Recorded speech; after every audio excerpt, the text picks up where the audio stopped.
sur le bord du Saint-Laurent. Trois jolies filles, il y avait trois jolies filles. Tali-la-la, la-li-la-la. Pip, pam-pam, c'est l'amour, c'est l'amour. Tali-la-la, la-li-la-la. Ta-la-la-li-la-la. On the north shore of the St. Lawrence River, a fishing village in its winter location in a shallow bay, which the fishermen have named, not without bitterness, the Flat Bay, because it dries up twice a day at low tide. It was not always thus, for Labrador and this north coast of the St. Lawrence, crushed down by the weight of the glacial ice cap, now rises at the rate of 6 feet a century, and the sea recedes.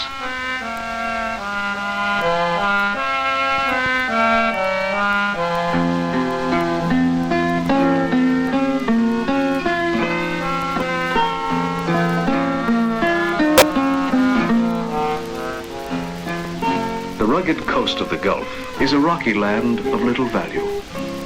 For this reason, a fishing village has a need of islands where the sea and its rocks harbor myriad birds and fish.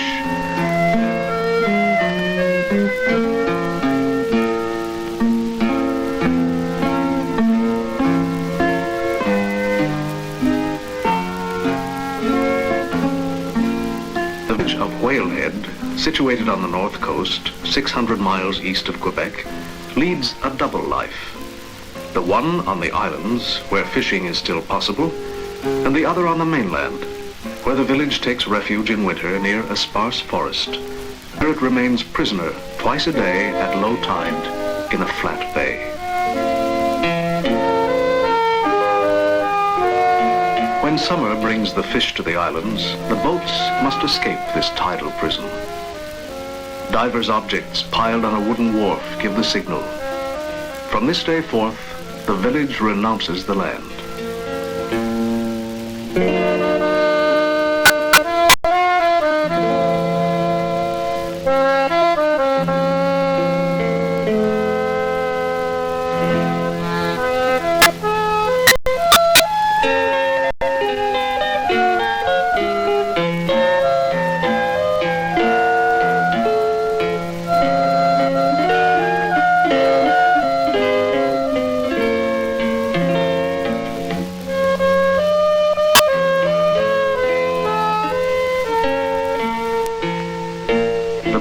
Have gathered on the islands. The men scatter over the sea to share evenly in its harvest. To make a living, each household needs an immense territory of sea for the fish, an island on which to live, another island for the birds and the birds' eggs. In the same way, in winter, it needs the forest for firewood and the tundra north of the forest for hunting.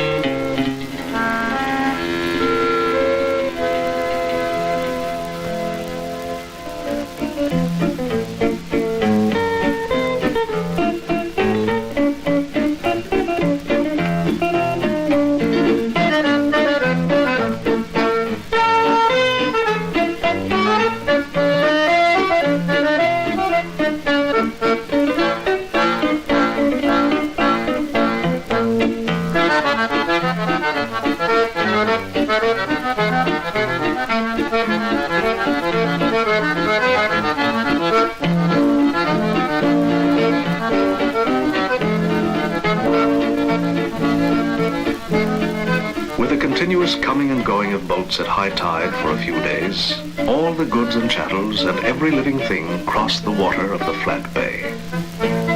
The village is deserted. Not even a dog remains.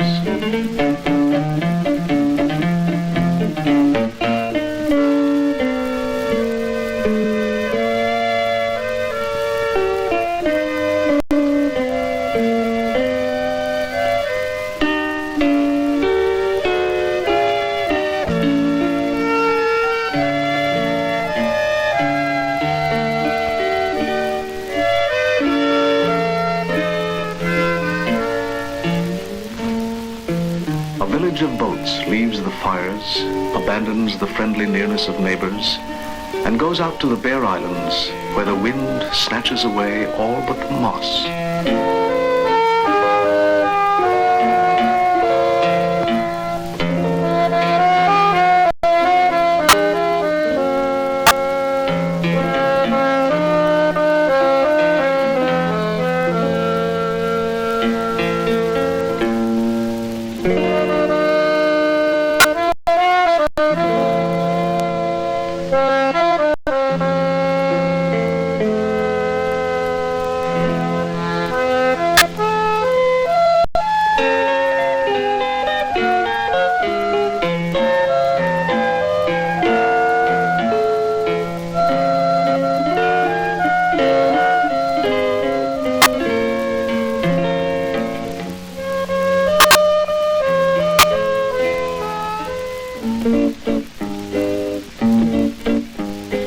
Families who have passed the winter in a struggle against the cold, a labor of feeding fires, a time of illness without a doctor, and children who cough. This scattering on the islands is a joyous departure for 2 months in the country, a sort of deliverance from shadow into sunlight. A mother says, now that we come to the island, the children's coughs will be cured. Here is fresh air.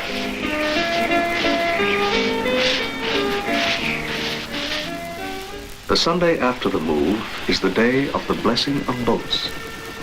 They have come from all the islands to hear the gospel of the miraculous fishing.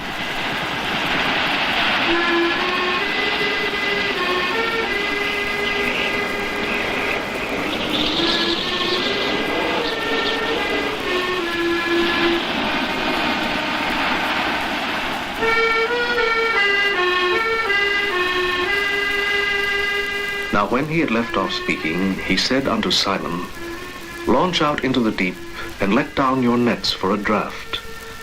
And Simon, answering, said unto him, Master, we have toiled all the night, and have taken nothing. Nevertheless, at thy word, I will let down the net.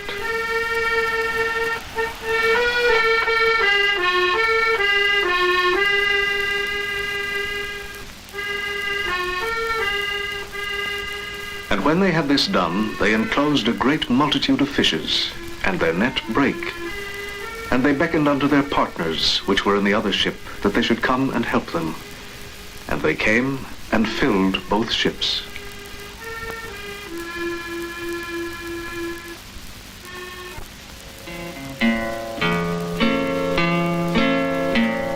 Trap fishing, as it is called along the coast, consists of stretching an immense net on the sea in the hope of miraculous fishing.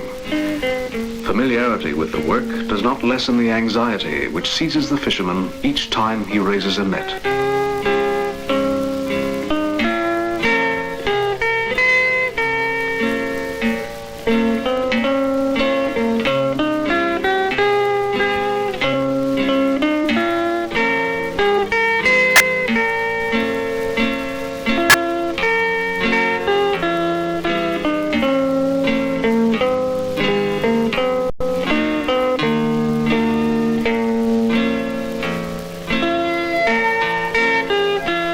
Someone says, fill up the boats until they begin to sink. On this day, there is an overabundance of fish, and when the factory is filled to capacity, they have to throw away the remainder or feed them to the dogs.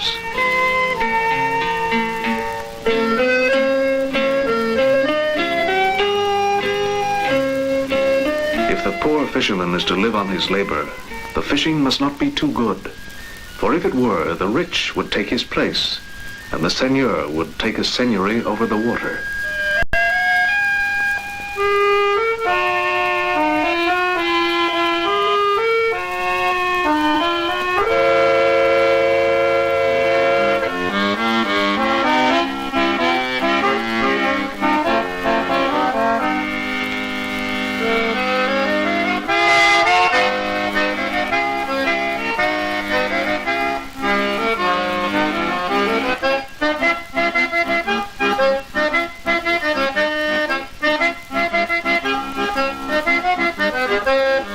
Daniel, in the early morning, slices his last herring. The Capelin Run and the miraculous fishing are over now, and during the month, the trap fisheries have given all that they have to give. Now Daniel consigns his last herring to the hooks of his trawl.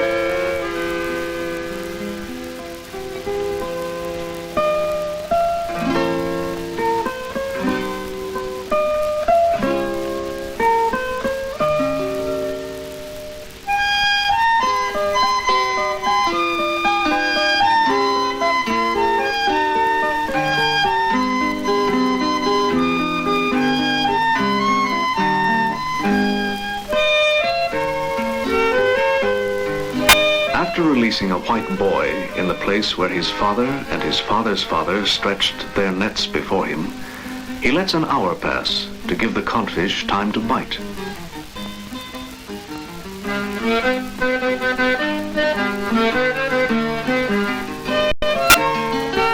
Is it possible that a fisherman has not caught a single cod at such a season? Can a day pass in the life of a boat or of a fisherman? A whole day without a single catch. 1,000 baited hooks, but not one codfish. Daniel takes the day as it comes. He has sown nothing in the sea. He has no other right than that of hope. One does not weep if the fish don't bite. That is a privilege of the sea. Making no drama of it, he raises the trawl. He says, if the codfish is not here, it is because she is somewhere else.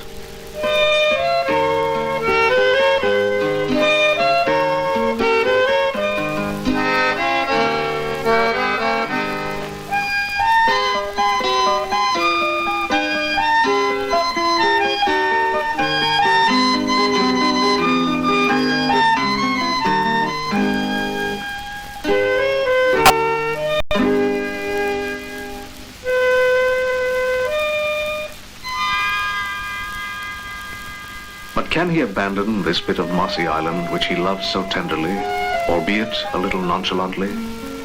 This bit of island and rock where the children breathe the fresh air and play at the miraculous fishing around the drying platforms, or watch the sculpin and the plaice scavenging and tidying the bottom of the sea. The sculpin are voracious, spiny, repulsive, and useful only as bait for the lobster traps or food for the dogs. But these bad weeds of the sea are easy to catch, and fishermen will fish.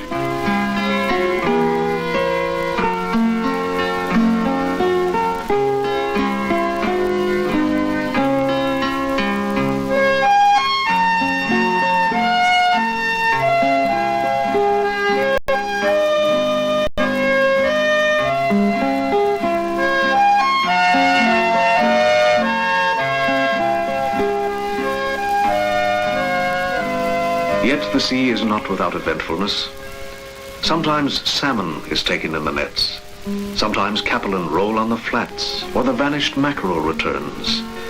And sometimes a fisherman who has raised his lines without a catch gathers the plump scallops in the shallow water between the islands.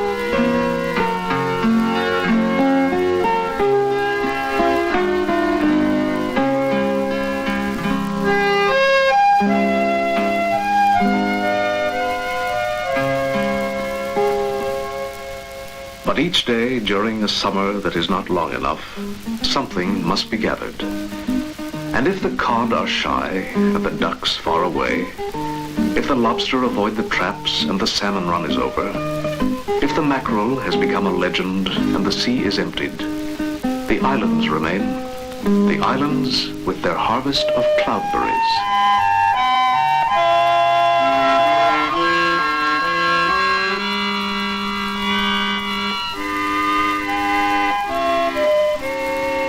The cloudberry is a white mulberry, fruit of a brambly, stunted tree which grows on these windy islands of moss and lichen. After the white blossom of spring has fallen, this boreal plant bears a bright red summer fruit, from which comes the Montagnais Indian name Chicoute, meaning fire.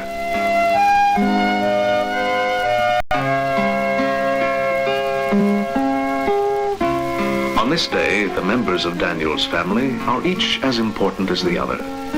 Léger, Rena, Régent, and Yolande share in the pleasure and the sun and the urgency of the day among the brambles.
Ends this strange and peaceful day.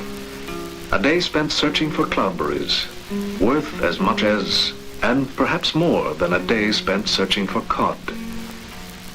But the berries do not last, and fishing must go on.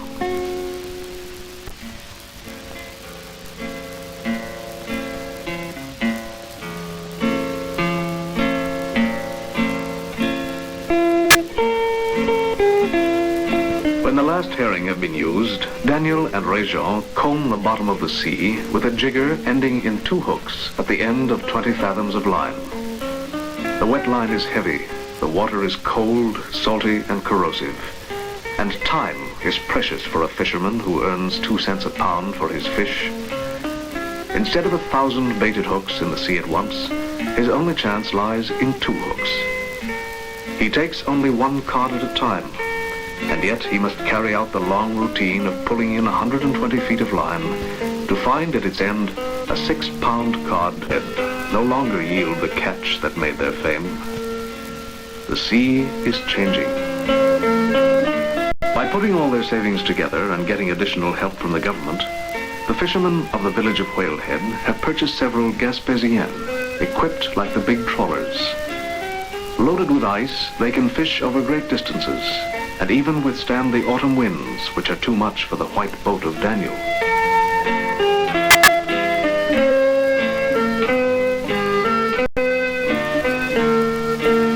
The sea looks the same everywhere, and therefore one must learn by means of the shore, the jiggers, the news which travels by word of mouth, and the rumors which come from nowhere, on which banks the cod abound, and where they grow fat with good feeding.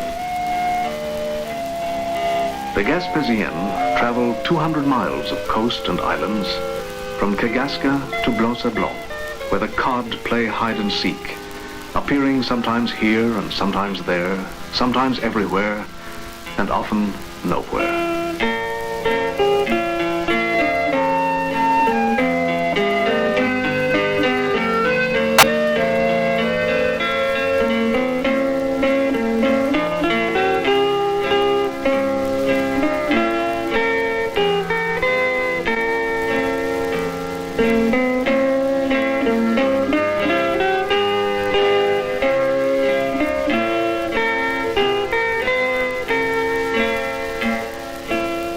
once more they seek and find the miraculous fishing. And the lines come up from the black depth with a codfish on every hook, rejoicing the hearts of the fishermen who can scarcely pull up the catch.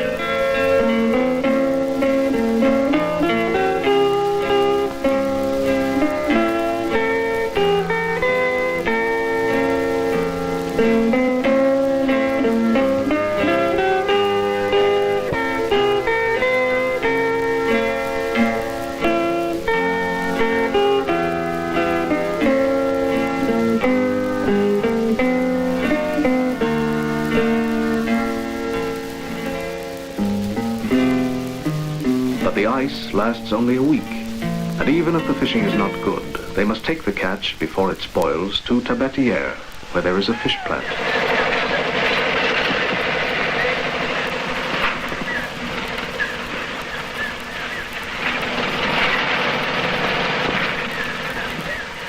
If the fishing is good, the Gaspésiennes line up at the wharf awaiting their turn to be emptied, after the trawlers of the fish plant itself. It sometimes happens that a Gaspésienne loses its catch because the plant cannot dispose of all the fish. No one can foresee the miraculous fishing.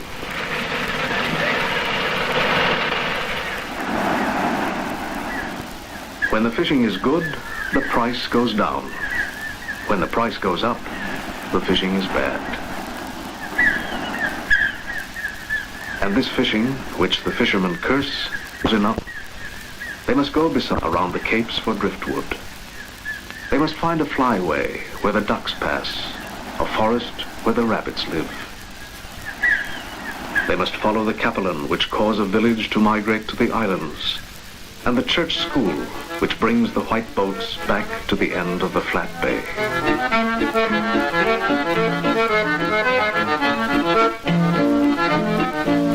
They must be ready for the death of a man, which may cause a house to move.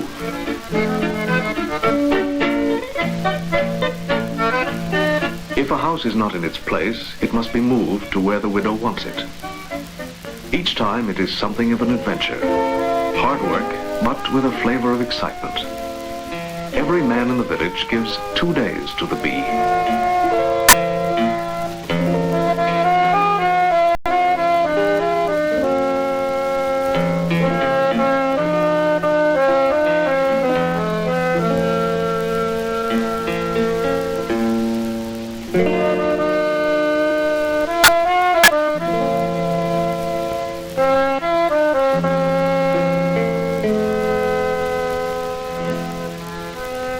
The first day they get it ready to float, fixing to the floor 20 or 30 well-sealed empty oil drums.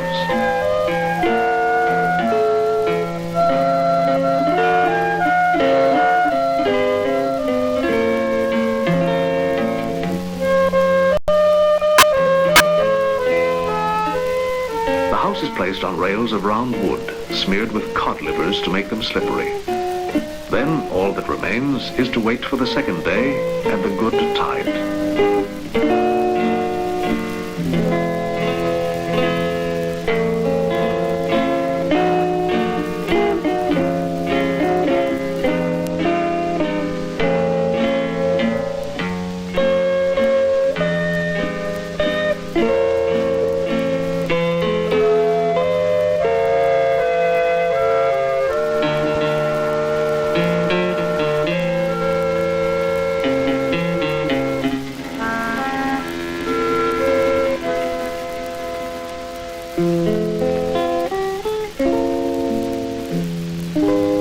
The second day is like a boat launching.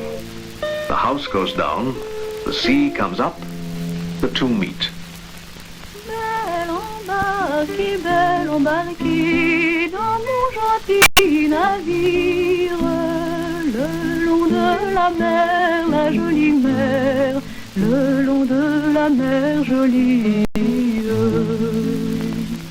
Mon beau galant, si tu savais de qui je suis la fille.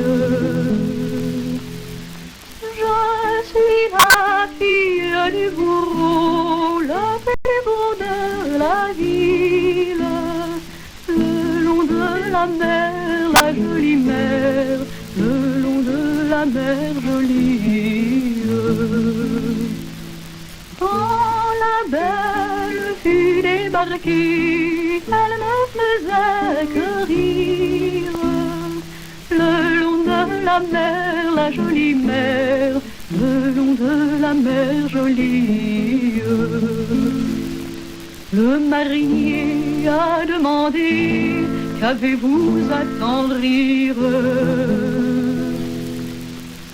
Mon beau galant, si vous saviez de qui je suis la fille, le long de la mer, la jolie mer, le long de la mer jolie.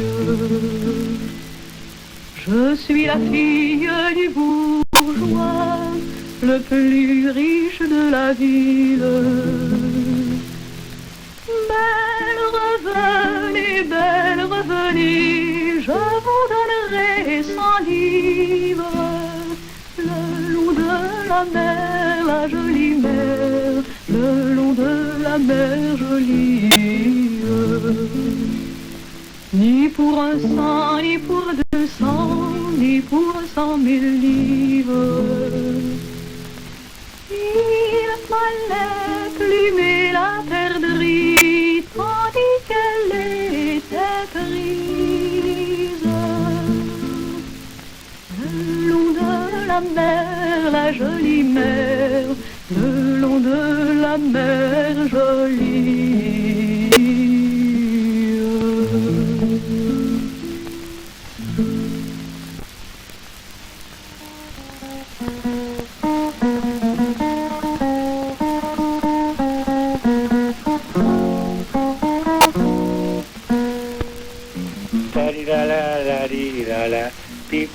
C'est l'amour, c'est l'amour. This is a village where a house must always be ready to set out, where one day all the houses together will throw themselves into the sea to find somewhere a haven more accessible than this flat bay which dries up at low tide.